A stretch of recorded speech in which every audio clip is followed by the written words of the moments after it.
Selamat datang kembali. Hari ini kita langsung aja yuk. Kita bongkar bab 4 dari materi The Secret Side of Wealth, judulnya Transaksi Energi. Nah, ini isinya menyelami gagasan yang mungkin agak nggak biasa ya, soal hubungan kekayaan sama realitas, menurut si penulis. Iya, betul. Ingat ya, ide utama buku ini kan alam semesta itu intinya soal pertukaran energi. Kita memberi untuk menerima. Nah, bab 4 ini bawa kita ke sisi lain dari pertukaran itu.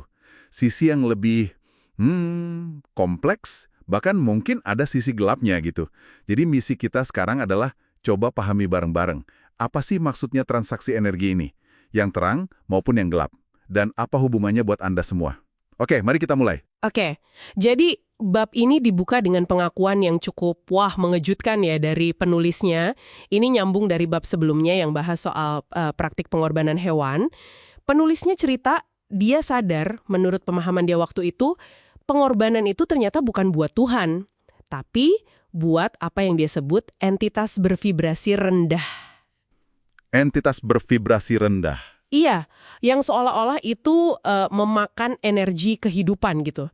Dan yang menariknya, begitu sadar hal ini, dia langsung berhenti. Udah stop sama sekali. Penulisnya merasa kayak, wah ketipu nih saya selama ini. Dengan interpretasinya sendiri ya, ini jadi titik balik penting banget di buku ini. Oke. Lalu gimana penjelasannya? Maksudnya mekanismenya gimana kok bisa gitu? Di buku ini disebut kalau entitas ini seolah mengembalikan energi kehidupan yang mereka ambil tadi, tapi bentuknya jadi keuntungan material. Caranya, nah ini agak fantastis nih. Katanya sih bisa lewat sinkronisitas, kejadian-kejadian pas yang menguntungkan, atau bahkan katanya secara halus mempengaruhi pikiran orang lain, biar beli produk atau jasanya si pemberi korban itu. Menarik. Jadi kalau ikut kerangka berpikir ini, kesuksesan penulis di masa lalu itu, sebagian karena ada semacam, manipulasi energi gitu ya, di belakang layar. Setidaknya itu pemahaman dia setelah dia lihat ke belakang lagi. Tepat sekali. Dan ini ya balik lagi ke tema utamanya yang diulang-ulang terus. Alam semesta ini punya hukum dasar. Pertukaran energi. Memberi untuk menerima. Penulisnya menekankan banget, nggak ada jalan pintas buat aturan fundamental ini. Nggak bisa dilanggar gitu aja. Nah, ini dia. Terus ada klaim yang cukup berani juga di buku ini, katanya orang-orang yang kita anggap ada di puncak kesuksesan itu, mereka paham konsep ini. Beberapa mungkin ya kayak pengalaman si penulis, entah sadar atau enggak, pakai cara-cara yang gelap tadi, tapi yang lain memilih jalan yang selaras sama hukum alam semesta. Cuma ada peringatan keras nih. Nah, ini dia bagian yang bikin, penasaran banget. Penulisnya benar-benar ngasih warning. Jalan gelap itu ya mungkin kelihatannya cepet gitu ya hasilnya, tapi katanya ada konsekuensi berat nanti di belakang. Sesuatu yang jelas dia nggak rekomendasikan sama sekali, berdasarkan pengalamannya. Iya, konsekuensi ya. Energi, dalam kacamata buku ini, itu kayak mata uang paling dasar, paling fundamental. Semakin banyak energi positif yang kita keluarkan lewat usaha, niat baik, tindakan, semakin banyak yang balik lagi ke kita. Tapi kuncinya ya, bukan dengan mengorbankan nyawa makhluk lain. Bukan itu poinnya. Justru sebaliknya, inti pengorbanan yang positif itu, menurut si penulis, adalah soal ngasih sesuatu dari diri kita sendiri. Bisa waktu kita, tenaga kita, fokus, sumber daya yang kita punya. Nah, ini cara buat mengaktifkan hukum pertukaran energi secara alami, secara etis.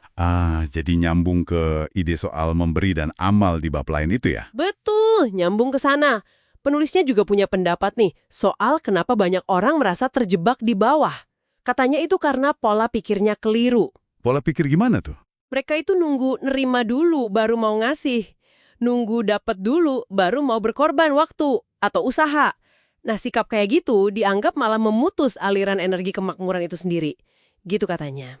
Menarik juga ya cara penulisnya menyarankan kita menyikapi soal ritual-ritual gelap yang mungkin pernah kita dengar. Dia bilang, nggak usah takut, cukup dipahami aja. Dipahami sebagai apa? Sebagai cerminan cara kerja energi, tapi versi yang rusak atau tercemar gitu. Jadi ini soal paham prinsipnya, bukan detail seramnya. Oke, jadi memahami prinsip di baliknya ya. Iya.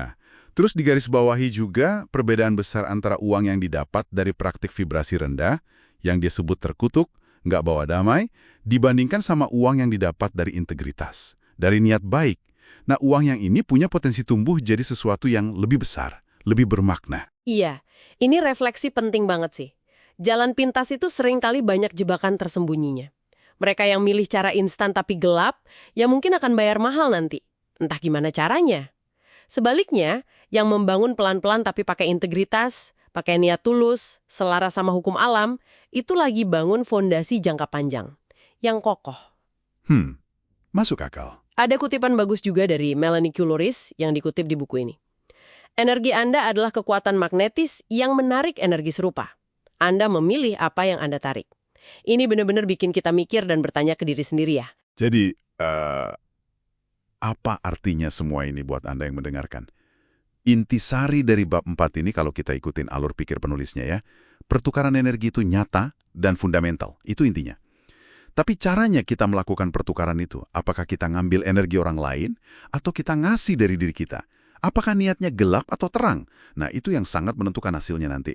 Menentukan kualitas hidup kita juga. Penekanannya jelas banget, pentingnya selaras sama niat baik, sama integritas untuk kemakmuran yang sejati dan langgang. Ada harga tersembunyinya, penuh konsekuensi negatif, versus pertumbuhan yang didasari integritas. Nah, dalam kerangka ini, coba deh pikirin, apa makna praktis dari mengorbankan sesuatu dari diri Anda sendiri dalam hidup Anda sehari-hari? Di luar soal uang ya, energi macam apa sih yang sebenarnya ingin Anda pertukarkan dengan dunia di sekitar Anda? Coba direnungkan.